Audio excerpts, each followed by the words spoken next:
amores, deixa eu falar pra vocês que eu tava super ansiosa pra ter esse momento aqui, que é trazer um pouquinho do meu lado da Sara, resgatar um pouquinho a Sara, trazer isso nesse mês que é tão importante, que é o mês da mulher. E eu queria muito trazer assuntos que envolvem o meu meio e o meu mundo, que é o marketing de influência, trazer um pouquinho do empreendedorismo e histórias que inspiram. Eu resolvi trazer algumas convidadas que me inspiraram com as histórias delas.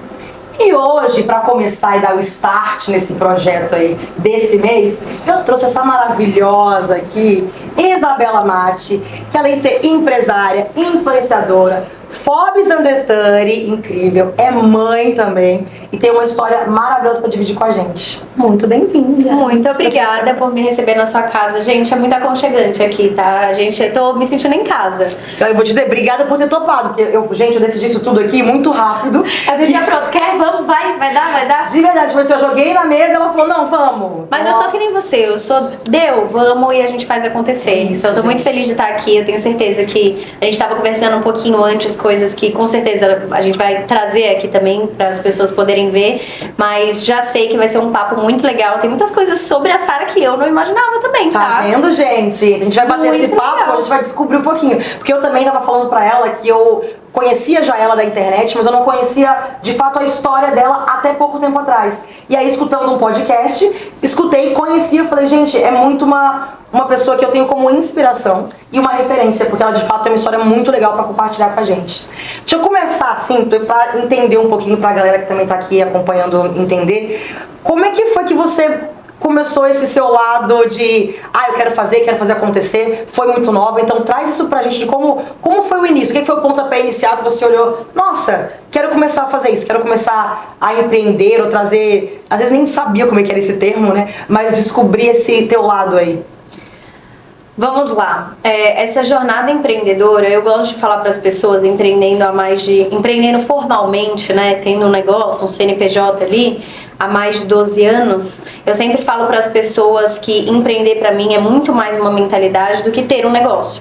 Tem gente que é dono de negócio e não tem uma mentalidade empreendedora. E tem gente que trabalha numa empresa e tem uma mega mentalidade empreendedora. Então hoje eu tenho pessoas dentro são algumas empresas que eu tenho, mas eu tenho pessoas dentro dessas empresas e eu sempre priorizo essa mentalidade que é querer crescer, querer olhar e falar como que eu posso ajudar. Tá bom, isso daqui não é talvez a minha tarefa, mas eu tô vendo que alguém tá precisando e tá sobrando tempo pra mim, vou fazer isso junto, porque eu tenho muito essa personalidade, sempre tive desde criança.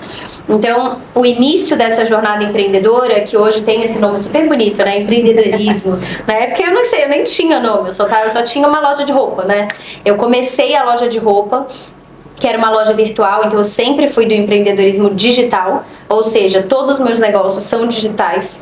Então, eu até faço entregas de produtos físicos na minha marca de roupas, né? Ou, por exemplo, uma palestra que é físico, é tudo vendido através do digital, então são negócios digitais. E eu tinha lá uns 11, 12 anos de idade e comecei a fazer umas roupinhas pra mim. Então não foi essa coisa assim... Gente, é muito nova, né? Você imagina, ela tá 10 anos de idade com as meninas brincando de boneca. Mas aí eu também fazia umas roupinhas meio que pra ir pra festinha do prédio. Sim. Então eu não costurava as roupas, mas eu ia lá, comprava tecido com a minha mãe, ia numa costureira que ficava atrás do trabalho dela e pedia, ela fazia uma blusinha, um negocinho. E aí era isso. No início não era vou construir um negócio, fazer uma pesquisa de mercado, uma análise de público, né? Não tinha nada disso. Foi literalmente olhando minhas amigas em volta, olhando o que eu queria, fazia essas peças com um dinheiro que dava, que seria mais barato do que comprar uma peça, né? E a partir do momento que começaram a querer também essas peças, essas amigas e essas pessoas que estavam ali na escola, aí sim que eu olhei e falei, então não sou só eu que gostei disso. E desde muito cedo, desde antes de ter esse negócio e criar esse negócio que começou desse jeito bem familiar, bem amador, bem... não sabia nada, tipo, não sabia o que era MEI, não sabia o que era nada, sabe? Mas antes disso, eu sempre fui aquela pessoa que a gente tava até conversando, que a gente tem isso em comum, de querer ser independente, querer vender coisa, querer... Seu pai e sua mãe te apoiaram nesse isso, porque querendo ou não, você era muito nova. Às vezes tem alguns pais que ficam aquele negócio, não, ela é muito nova, tem que estudar, tem que correr atrás do dela, pra depois pensar em trabalhar. Eles te apoiaram nesse início? Sempre apoiaram em tudo, assim. A minha mãe era a pessoa que eu sempre fui muito certinha, muito ansiosa, muito... Sei lá, eu era chata. Eu era aquela criança que, assim, a aula começava 1h30. Se eu não tava meio-dia na escola, eu ia chorando o caminho inteiro. Gente! Eu tinha que chegar antes... Chata, você vai ver que era chata. Eu tinha que chegar antes, sentar na cadeira da frente, deixar os meus cadernos já, tipo, todos com cor. Eu era aquela que queria terminar o caderno primeiro pra colocar antes de todo mundo que eu tinha terminado de copiar, sabe? Assim, então você era uma boa aluna, você era aquela menina que ganhava. Eu era, só que era demais. Porque imagina que eu tinha 8 anos e eu chorava de estresse e ansiedade se eu não chegava 1 hora antes. Eu não podia chegar e já ter alguém na sala. Então, com isso, minha mãe nunca teve preocupação. Então, ela tentava tirar um pouco disso de mim e falava, não, essa coisa de escola, que você falou tem que estudar, coisa e tal. Ela era, não, que isso? Para com isso, falta aula. E eu falava, não, você tá louca? Não posso faltar aula. E ela falava, falta aula, a vida é muito curta, vamos ficar juntas, ver uma série hoje, fazer nada. Isso é muito louco, você falando isso, eu até falei pra ela, gente, que quando eu fui pensar nos nomes, eu pensei muito no dela, porque quando eu escutei de fato ela contando a história toda, eu me identifiquei muito com muitas coisas, muitos pontos. E você falando isso da sua mãe, a minha mãe também era daquelas que eu falo assim, mãe, eu não sei, quero trocar de escola amanhã porque eu acho que a outra escola vai ser mais legal e eu vou conseguir me dar melhor na minha vida no futuro. Minha mãe, ela me abraçava em tudo. Ela, de fato, ela falava, não, eu acredito em você, você vai dar certo, você vai... Então ela sempre também me abraçou em todas as minhas ideias, as minhas aventuras de trabalho, de profissional, assim, desde muito novinha também. Então eu acho isso muito legal, acho que isso é muito importante, acho que ter o pai e a mãe ali te apoiando, porque eu acho que já, pra criança ter esse cenário ali, pra adolescente, ter o pai e a mãe que pega pela mãozinha e fala, vamos junto, né? Eu acho que é muito importante, assim. Faz toda a diferença, porque são as referências adultas e maduras que você tem na sua vida, naquele momento, né? Dificilmente você vai ter várias outras referências que nem hoje em dia a gente tem. A gente consegue olhar pessoas que são adultos em suas áreas, ali quando a gente tem... Ali 8, 9, 10, 11, são os nossos pais, o nosso mundinho, os professores. Sim. Então são as referências que a gente tem. E aí nesse caso de estudo, minha mãe era então essa pessoa, sempre apoiou e ela sempre me criou pra ser independente. Então ela faz isso com os meus filhos. Hoje em dia eu brinco que meus filhos vão lá pra casa dela, juro, meu filho já chega na casa dela, pega uma cadeira, coloca na frente da pia pra ir lavar a louça. E falo, que interessante, você tá levando eles aí pra fazer os trabalhos domésticos que você não tá a fim de fazer. A minha filha cata os paninhos e quer limpar já o chão. Bonitinho, gente. E ela sempre foi assim, eu tinha 2 anos, pega sua fraldinha, guarda, joga no lixo. Então, eu faço isso com eles também, porque eu aprendi com ela. Mas imagina aqui, são coisas pontuais que eu tô falando, mas em tudo ela era assim. Então, você quer ir pedir um negócio ali pra mulher, você quer comprar? Vai lá. Aí eu tinha 3 anos, eu tinha que ir em volta do balcão falar, oi, quero sei lá o que. Ela, mas pega o troco, tá? Aí me dava 5 reais, aí eu ia lá, aí a mulher me dava o troco, aí eu voltava, aí tá certo o troco, aí eu ficava assim, eu acho que tá, eu mostrava pra ela. Então, essa coisa da independência trouxe muito a sensação de que eu conseguiria ter um negócio ali com 12 anos. Porque eu já tinha essa independência. Então eu acho que isso vem muito de criação dos pais. Eu sou uma pessoa que fala super de criação de filhos, estudo muito psicologia de desenvolvimento infantil, Piaget e tudo aquilo. Legal. Então, pra mim, o jeito que você cria o seu filho na primeira infância até a adolescência dele vai ditar muito de como ele se enxerga. Com certeza. Como capaz. Sabe qual, o meu livro favorito é Pai Rico, Pai Pobre. Porque eu olho aquele livro e falo assim, cara, a gente tem que... É super sobre isso. Você tem que, de fato, pegar desde a criação do teu filho pra ele se tornar uma pessoa...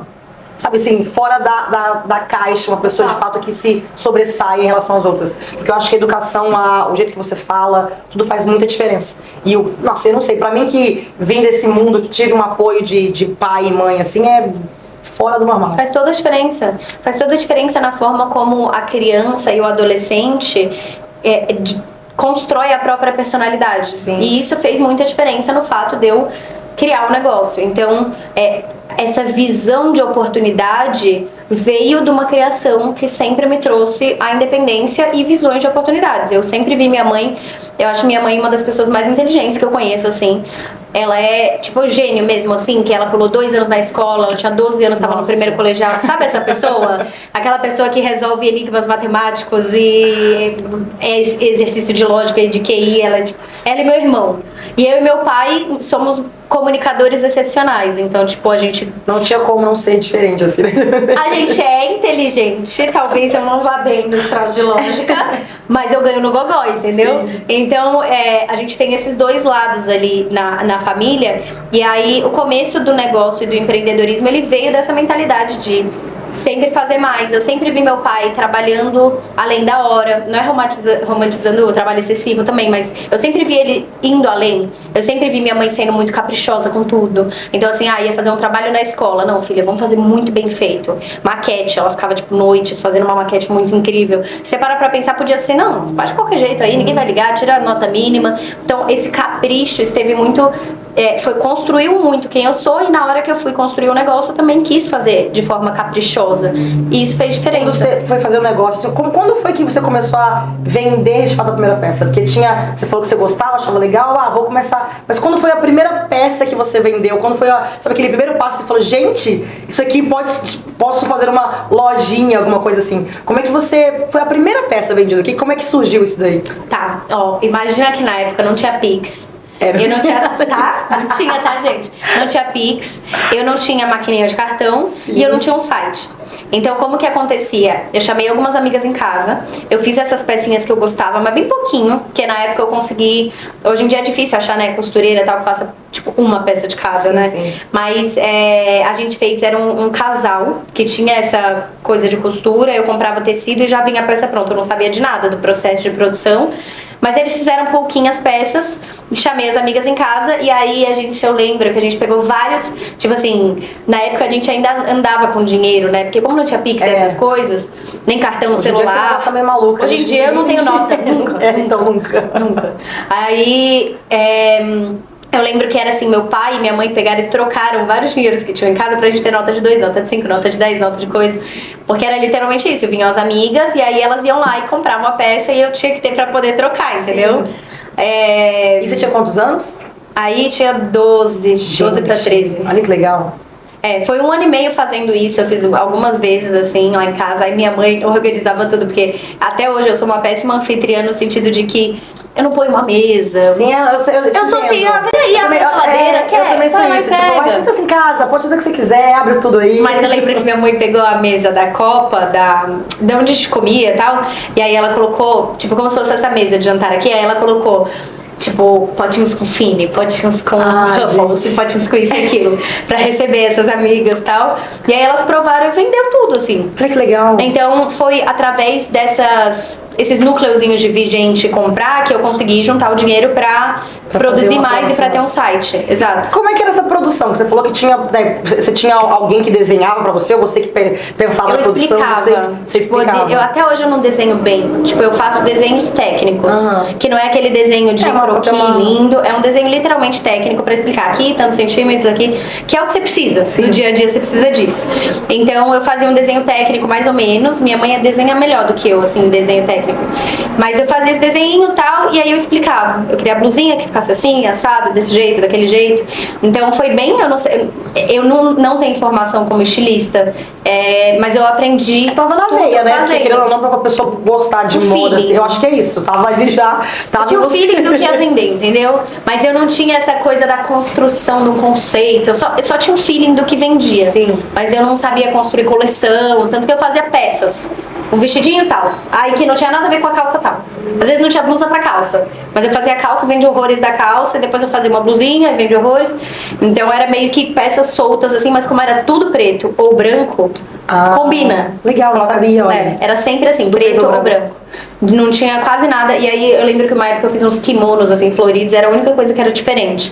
Aí depois mudou um pouco o rumo e agora a gente tá voltando pra essência do preto, branco, desse tipo de peça que é o que eu gosto de usar, né? Sim. Eu não uso muita cor, nunca. Na verdade, nunca uso. Mas o começo foi bem isso, foi assim, amador, um ano e meio fazendo isso, tudo na casa dos meus pais. E aí eu lancei o e-commerce em 2012. Imagina que hoje em dia a gente sabe que uma loja virtual é muito comum. Na época ninguém tinha. Nossa, Tirando lojas muito grandes, né? Tipo, grandes magazines, grandes varejistas, tirando isso, você não tinha uma loja de uma pessoa independente que criava um site. Então, não tinham plataformas que nem tem hoje de e-commerce. Então, imagina que eu tive que criar a loja e explicar para cliente o que era comprar num site. Gente, olha que legal essa visão mesmo desse iniciozinho, assim, né? Então, tipo, até forma de pagamento, essas coisas online, é uma coisa Elas que... não sabiam o que comprar e chegar em casa. Naquela época, de fato, a gente teve essa mudança muito rápida nesses últimos anos, assim. Total, mudou muito o jeito que a gente se relaciona, né? Sim. Mas na época, e muito mais roupa, né? Eu tinha uma barreira enorme, que era, mas como que eu compro sem provar? E se não servia? Eu tinha que explicar, podia trocar. Mas tinha muito capricho. Então, assim, eu não tinha recursos financeiros para fazer um puta negócio legal. Mas com o que a gente tinha do investimento inicial era assim, imprimia uma folha em Word e aí imprimia com o nome da peça ali e tal, e eu escrevia com uma caneta Bic, mandava agradecendo. Que legal, bonitinho. Tinha o capricho, entendeu? Naquela época você tinha algum blog, alguma coisa, tipo algum... Eu tinha, antes de lançar a loja, eu tinha um blog, mas era um blog, aquela época dos blogs, foi toda, né? Então, porque eu sei que existe rede social, não tem como pensar naquela época dos uma blogs. Rede social, porque eu acho que nessa época de 2012 tava começando o Instagram, não é isso? 2012 foi o ano de lançamento.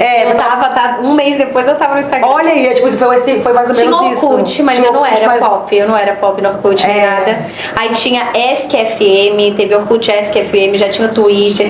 Você tá lembrando do Forbes Spring? Tinha vários, assim. Então isso é muito louco de parar pra pensar. Por isso que eu tô perguntando, tipo, não vou nem perguntar se ela tinha um Instagram, porque tava no início.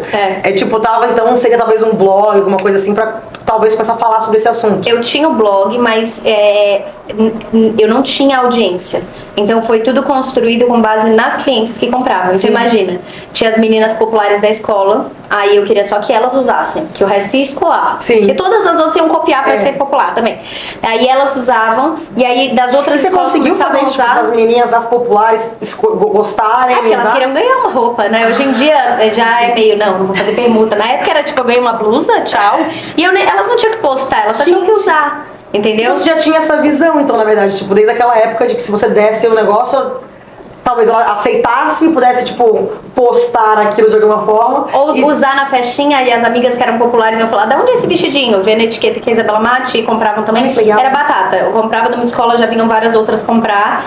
E aí, na época, no começo também do Instagram, eu lembro que eu e minha mãe, o Isabela Mati era o Instagram da marca. E eu tinha, da marca Isabela Mati, né? E eu tinha um Instagram que era Isabela P. Mati, sei lá, um Instagram assim que era o meu pessoal pra postar coisas tipo... foto do Jimi Hendrix e poemas, tipo essas coisas minhas, assim, que eu gostava, sabe? E aí, enfim, eu e minha mãe, a gente passava o dia inteiro, meu pai brigando com ela e tal, a gente passava o dia inteiro seguindo gente. Porque, gente, não é uma tática que eu falaria pra vocês fazerem hoje, tá? É fazer isso. Mas na época que você não sabia como funcionava o Instagram, a gente seguia várias meninas, volta, né? Aí seguiam de volta e aí depois a gente deixava de seguir. Mas a gente seguia, que era literalmente o jeito de falar. Não tinha tráfego pago, não tinha nada disso. Era assim, tô aqui. Gente, é uma marca de roupas e a gente existe. Aí tinha um site, eu nem sei se podia colocar na bio, né? Enfim, como é que era no início. Eu lembro que eu colocava nos posts do Instagram assim, compre no site, e colocava o link do site, que não tinha link, mas só na legenda, porque não tinha como colocar na bio ainda. Não tinha story, não tinha nada, né? Você estudou por causa de uma calça, não é isso? Mais ou menos isso, assim. Como que foi isso? Tipo, foi alguém que usou? Foi uma pessoa, alguém popularzinho da escola? Ou foi alguém que já tava meio que nesse meio de vida pública? Como que estourou essa calça que você fez e ela... de fato, veio ao mundo, assim? Essa calça, a história dela, chamava calça Bianca, não tem mais na loja, mas essa calça Bianca, ela era uma calça, minha mãe tinha, lembra uma marca que chamava Gang? Lembro. Então, ela tinha uma calça dessa Gang, que era um jeans legging, era meio jeans legging, né, a Gang? Era uma jeans legging preta justa. E aí eu lembro que eu peguei do armário dela e eu tinha esse hábito de cortar a peça dos outros, tipo do meu pai, da minha mãe, e virava minha, entendeu? Sim. Então eu pegava a blusa grande do meu pai, cortava e agora era meu acabou. Então eu fazia muito de customização assim de peça, e aí eu cortei a calça dela inteira assim, com vários rasgos, porque eu achava que seria muito estiloso eu ter uma calça toda rasgada, mas eu não queria que fosse jeans, eu queria que fosse só com os rasgos assim. Enfim, cortei e tirei uma fotinha assim, ó, na Oscar Freire, assim, com... Postei no Instagram naquela época uma foto horrível, com aqueles efeitos horríveis do Instagram, sabe? Mas e eu só tirava foto com a perninha cruzada. Aí eu tenho essa foto até hoje, aí tô eu lá assim, com uma bolsinha, e aí as meninas gostaram. Então eu vi que teve uma resposta assim. Olha, gente. Eu falei, mãe, eu queria muito fazer essa calça. Ela brigou comigo no começo, depois ela achou legal a calça. E aí a gente foi desenvolver ela, isso também em meados de 2012, mais ou menos, 2013, sei lá. E a gente foi desenvolver essa calça. E a gente fez ela num tecido que chama suplex, que é um tecido bem elástico, assim, essas calças que são pretas ou justas, mas são bem elásticos. E a gente fez a primeira calça, porque hoje em dia já tem várias empresas que já fizeram, que era cortada a laser. Então a gente teve que achar um lugar que cortasse a laser essas calças e coisa e tal. Aí achamos esse lugar e fizemos ela flare, que na época era o flare, era o estouro. E vestia bem no bumbum e era prática e tal. E essa calça, o que aconteceu com ela? Tem um negócio muito legal que é é uma teoria do efeito dominó, né? Então, quando você tem o primeiro dominó e você empurra ele, você consegue derrubar 4 milhões de dominós depois. Você só precisa do primeiro movimento. E o primeiro movimento foi: as pessoas certas usaram. Sim. Então foi literalmente isso. Eu tinha algumas peças que não eram muito estouradas, mas tinha umas meninas que usavam, e caiu na mão das meninas certas. A partir do momento que essas meninas tinham essa calça, foi um efeito cascata. Então eu não sei como ela estourou, porque eu não coloquei dinheiro em nada, tipo, eu não fiz matéria sobre ela, não fiz nada. Eu não era famosa, eu não tinha nada ali, né, de substancial. Foi literalmente as meninas certas usando e as outras queriam igual, e as outras queriam igual. E aí você ia no Iguatemi, em São Paulo, era todas as menininhas andando no shopping com essa calça. E ia numa festa junina, que foi o marco, era todas usando. Como que era a sua sensação quando você via isso? Todo mundo usando uma Achava coisa... o máximo, andar no shopping e olhar do outro lado e falava... Ai, deixa eu olhar a calça. Só que eu não falava nada, porque eu era mó tímida também, né? Então eu ficava assim, quietinha na minha. Mas eu lembro que do nada era assim...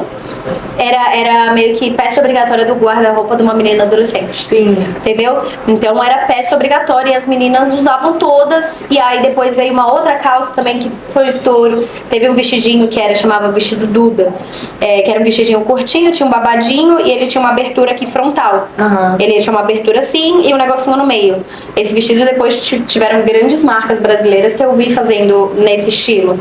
Então foram várias peças que eram básicas assim que começaram a virar peça obrigatória, sabe? Então, eu não sei direito, mas eu acho que foi esse efeito dominó da estratégia, que não foi nem tão estratégico, mas das primeiras meninas usarem, e aí acontece isso, ela tá saindo, aí tá toda bonitinha no shopping, a amiga, amei essa calça, aí fala de onde é, a amiga compra, aí fala pra outra, e vai. E quando foi que você, eu não sei se já tinha nesse momento, que você de fato profissionalizou a sua loja? Deixou de ser uma coisa que você estava fazendo para as amiguinhas, para as meninas do bairro, da escola, e você de fato falou, não, agora eu vou transformar isso escalar, né? Transformar isso num negócio maior. Então, na hora que eu lembro que teve uma mudança assim de profissionalização, foi na hora que a gente decidiu abrir um e-commerce. Porque ali a gente abriu um CNPJ. Imagina que antes era tudo tudo cagado, né? Tipo assim, eu vendia pras amigas, aí não tinha nota de nada, também não fazia dinheiro, era só uma coisa que eu tava testando se ia dar certo ou não, o famoso MVP que a gente fala, né? Mas eu tava ali testando. Na hora que a gente foi abrir o e-commerce, foi produzir os primeiros, aí a gente profissionalizou no sentido de... Profissionalizou assim também. Meu pai abriu uma empresa que nunca soube... Nunca teve empresa antes, né? Nem minha mãe, tipo, ninguém era empreendedor de ter negócio. E aí a gente abriu um CNPJ, mas eu lembro que já era um pouquinho mais profissionalizado no sentido de que a gente tinha uma plataforma, então a gente tinha como emitir pedido. Aí eu lembro que no primeiro mês a gente vendeu pro Acre. Eu falei, venci na vida. Gente, que legal. Como que alguém do Acre me conhece? Então, ainda mais daquele momento ali que a gente não tinha ainda essa... Não, vendia pro Brasil inteiro. E aí, a partir daquele momento eu falei, isso virou uma coisa. Sim. É uma coisa que tem vida própria, entendeu?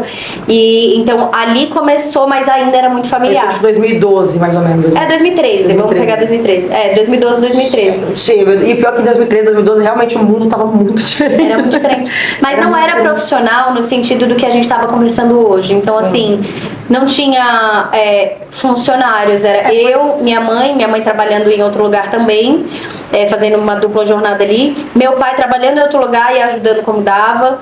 Meu irmão, que estava na escola, mas ajudava como dava. Então era sua assim. família mesmo que te ajudou nesse início aí? Era isso, tudo era casa da minha mãe. Não teve uma amiguinha sócia, não. uma coisinha? Era sempre minha mãe e a família ajudando. E aí era assim, tipo isso, eu namorava um menininho, vem cá, vai ajudar a fazer caixa. Gente. Então todo mundo entrava na parada junto. Só que era tudo na casa da minha mãe, não tinha um escritório. Não tinha cultura de empresa, não tinha nada, assim, não começou certo, mas ele começou. Isso que é o importante do negócio. E a gente foi com o tempo, eu acho que faz pouco tempo que a gente realmente profissionalizou de, por exemplo, ter cargos estabelecidos, ter pessoas que contratam ao invés de ser só eu. Então, assim, hoje em dia eu sinto que ele tá mais profissional no sentido de ter pessoas com cargos, pessoas que contratam outras pessoas, tem uma pessoa que faz uma gestão de funcionário. Eu sinto que tá mais nesse momento, mas também são fases, né? É difícil você profissionalizar, é difícil crescer, mas ele foi um negócio familiar durante muitos anos. Gente, eu fico escutando isso e falo, porque pra mim é muito louco você ter começado tão nova e já ter, claro que você teve o apoio da tua mãe ali que te ajudou a ter essas ideias e tudo mais, mas ter tido ideias tão fora da caixa pra poder pensar, eu vou seguir aqui porque eu vou ganhar seguidor, eu vou pensar na menininha popular da escola pra ela poder usar, porque se ela usar vai. Então, de fato, quando eu escuto você falando isso, pra mim eu entendo que o seu empreendedorismo já tava enraizado em você. Só pensava de fato, acho que colocar ele pra jogo, assim, sabe? E aí é com a vida, acho que aprendendo com a vida mesmo que a gente vai colocando no mundo e vai aprendendo e vai gostando e vai se aperfeiçoando com o tempo. Você hoje, quando você olha a tua empresa, tudo que você tem, assim, você deve ter um baita orgulho, né? Tipo, de quando começou e analisa. Você tem isso, assim, tipo, que você olha, sei lá, um álbum de fotos, um negócio de cada passo a passo de como foi indo desde o início? Ou foi uma coisa que você de repente viu, aconteceu e você se vê hoje o tamanho que você tá? Então, eu nunca fui uma pessoa muito apegada a negócios ou coisas ou lugares. Eu sou muito apegada às pessoas que estão na minha vida. Mas não significa que eu não tenha orgulho do negócio. Eu lembro que ano passado eu fui fazer uma postagem sobre o Dia Internacional do Empreendedorismo Feminino, alguma coisa assim, e aí eu fui pegar fotos de momentos, sabe, da jornada desde o comecinho. Aí eu entrei no Facebook da minha mãe, que tinha tudo e tal. E quando eu fui pegar e organizar isso, me deu vontade de chorar. Tipo, me deu vontade de chorar por ter visto que no começo, literalmente, a gente escrevia à mão o negócio com uma caneta e era maior orgulho, sabe, de poder mandar, e era difícil, e a etiqueta, a gente não tinha nem etiqueta de composição, que é uma coisa que é obrigatória, mas a gente na época não tinha, porque não sabia, e do bullying que eu sofri, das coisas que passaram. Então, assim, veio um filme ali na cabeça. Então eu tenho muito orgulho dessa trajetória ter me feito uma pessoa melhor e não pior, entendeu? Então, foram outras empresas que surgiram depois e eu acho que o pontapé inicial de tudo foi essa empresa inicial, né? E uma coisa que, assim, eu agradeço por ter passado a minha fase do bullying só na época que só tinha escola, porque hoje em dia é muito mais difícil. Sim. Porque antes eu saía da escola e ia pra casa, passava. Hoje não. Hoje ele abre o celular, tem gente zoando ele no TikTok, no Instagram, tipo assim, não para. Tanto que hoje o índice de, sei lá, automutilação e suicídio aumentou gigantemente e é muito maior a incidência em meninas. Então a gente tem que olhar um pouco pra isso, principalmente sendo o mês da mulher, a gente tem que dar uma olhada pra isso, né? Como que a gente cria nossas filhas, como que a gente cria nossos filhos pra tratarem as meninas, como que a gente exige dentro de uma escola um posicionamento diferente sobre isso, porque senão é realmente muito sofrido pras meninas. Eu não sei se você teve, mas eu tive distúrbio alimentar, eu tinha depressão, eu tive um monte de merda que eu não sei se era pra eu lidar com 14 anos de idade, entendeu? Mas eu lembro que foi um período difícil e foi por causa do empreendedorismo. Então eu acho que hoje eu tenho até um apreço maior por aquela Isabela, que eu falo, você continuou mesmo assim. Esse negócio tem até um lugarzinho ali no coração, porque foi ele que eu continuei na época que tava muito difícil, sabe? Você tem virou o que você é hoje. Acho que você hoje tem uma empresa, você tem uma família. Na hora qual foi aquele ponto que você sentiu, caramba, eu virei uma mulher, eu não sou mais uma menina tentando empreender, começando nisso, e assim, agora eu virei uma mulher, sou dona do meu negócio. Eu nem sei se você já chegou a realizar isso, na verdade, né? Porque às vezes a gente se auto-sabota e fica o tempo todo se menosprezando de alguma forma, às vezes por medo, como você já sofreu esse bullying um tempo no passado. Mas você acha que, quando foi que você deu essa virada de chave, que você olhou no espelho e falou, caramba, tipo, eu realmente venci, eu sou alguém muito top, e eu consigo hoje mudar vidas e influenciar pessoas de uma maneira, sabe, fora da curva, assim. Você chegou a ter esse momento? Ou, tipo, tem pouco tempo? Como é que foi isso, assim? O momento de virada de chave de menina pra mulher foi quando eu tive meu filho. Então, eu ali ainda era muito filha. E aí, quando eu me tornei mãe, eu entendi... E tá com quantos anos? 4. Vai fazer 4 agora. Então, eu era muito filha ainda. Eu ainda era muito... Mãe, o que eu faço? Pai, o que eu faço? Por mais que eu já fosse sagaz, viajasse sozinha, tivesse negócio, fizesse reunião, tudo bem. Por dentro eu ainda era uma menina. Quando eu tive meu filho, eu já tinha empresa há muito tempo. Imagina, uns 8, 9 anos eu já tinha empresa. Comecei com 12, eu engravidei com 19. Então eu tinha ali já uns 8 anos a empresa. Ali foi uma virada de chave de tipo assim, eu mudei completamente. E ao mesmo tempo foi a mesma época. Eu decidi, nasceu um filho, eu vou então ensinar as pessoas a criar curso, sabe? Então foi a mesma época que eu criei uma outra empresa, que é de educação, e é uma empresa focada em educar as pessoas sobre empreendedorismo digital. Então eu ensinei primeiro sobre e-commerce, aí eu ensinei sobre tudo. Eu tive um curso que tinha assim... tudo em termos de rede social, mas era muita coisa, tipo, era demais até. Sabe aquele que você entra e fala, muita coisa. E aí depois eu tive uma mentoria de negócios, mas é uma empresa focada em educação, e agora, inclusive, ela se transformou numa edtech que vai ter um produto inicial de empreendedorismo digital, porque eu piro nisso. Vendo, gente, já fica aí, ó, pra vocês, assim. É isso. Porque eu piro nisso, em ajudar. E a grande maioria são mulheres, porque ainda existe esse preconceito de homem não querer aprender com mulher, não sei por quê.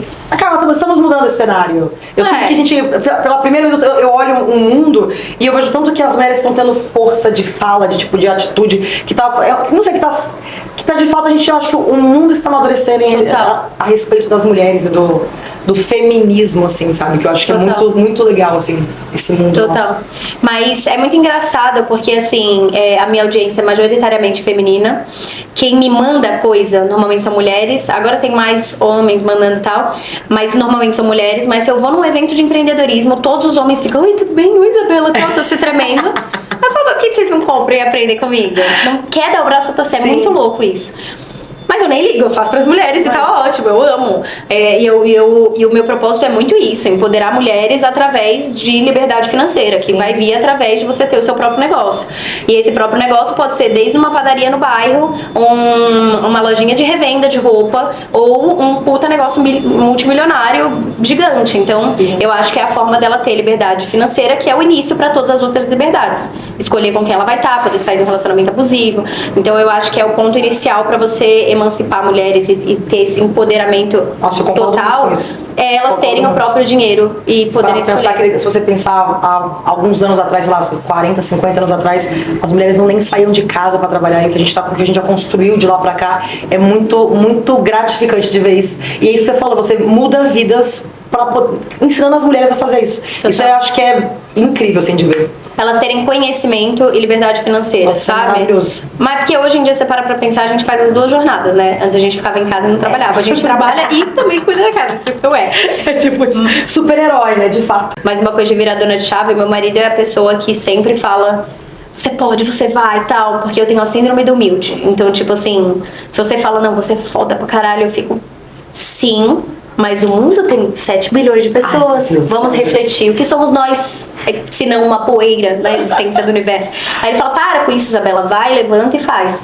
E isso me ajuda muito, assim, a enxergar realmente, não ser uma pessoa arrogante, mas enxergar que não. Sim. Não, eu sei ensinar sim, eu sei um monte de coisa assim. Então tá sendo ainda uma virada de chave, sabe? Legal. Então, para encerrar, acho que uma última pergunta que eu vou pedir para você, assim, se tiver que virar para as meninas, para as mulheres que estão assistindo esse vídeo nosso, o que você falaria para elas de incentivo, assim, o que você diria para essas meninas, essas mulheres, para elas se tornarem algo a mais? Eu acho que a primeira coisa que eu falaria é que tudo na sua vida começa com você. Então, a coisa que mais mudou a minha vida foi uma busca incessante, obsessiva pelo autoconhecimento. Então, quanto mais eu me conheço, mais eu consigo fortalecer as minhas forças e habilidades, então forças de caráter e as minhas habilidades, e mais eu consigo trabalhar nos meus defeitos e nas minhas dificuldades.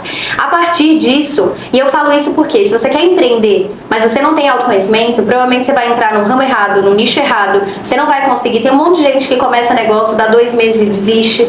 Então, se você quiser ter sucesso na sua vida, independente do que sucesso seja pra você, pode ser construir uma família, ter um negócio, ganhar dinheiro, comprar um carro, tanto faz. O que for sucesso pra você, você precisa se conhecer e fazer algo, que eu acho que é muito a fase que você tá. Tipo, você se conhece e fala, eu quero também ter outras coisas, porque eu preciso me sentir melhor comigo mesmo. Sim. Então eu acho que tudo parte disso. Se você tá correndo atrás só de ganhar dinheiro, se você tá correndo atrás só de ser aceita, busca a raiz disso, porque vai te fazer viver melhor e alcançar melhor os seus objetivos. Então começa no autoconhecimento. E aí depois disso, estuda, adquira o conhecimento, porque é incrível o tanto de gente que não se prepara para fazer as coisas. Então se prepare para fazer aquilo que você quer fazer e aí execute. Eu tava falando com a Sara aqui, faz e joga, tem tanta coisa boa para falar, só faz. Não se preocupa, vai e entrega. E queria muito agradecer a oportunidade, gente, ao papo. Você já viram, deixou a gente aqui, a gente fica 2 horas. A gente vai fazer tipo aqueles podcasts de 4 horas, É tipo sabe? isso, 4 horas falando. É isso, assista quem puder. Não, e detalhe que assim, que tem que parar e falar, vamos parar, porque senão a gente vai indo aqui, vai indo e não para. Se você conseguir, você assiste até o fim, apenas os guerreiros. Mas foi uma delícia. E eu gosto de papo assim, que às vezes a gente vai em algo mais profundo, que não é óbvio. E aí toca no coração da pessoa. Sim. E eu acho que isso é muito legal. Então, muito obrigada. Obrigada a você. Tenho certeza que essa sua nova fase aí com novos conteúdos e mostrando mais quem você é vai ser incrível. E vou estar aqui acompanhando. E muito obrigada a vocês também que assistiram, a vocês também que estão gravando, gente. Obrigada.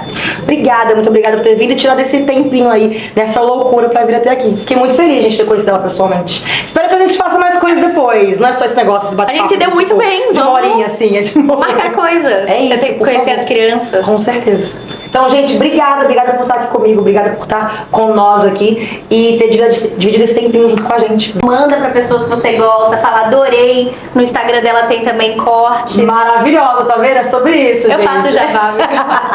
Obrigada.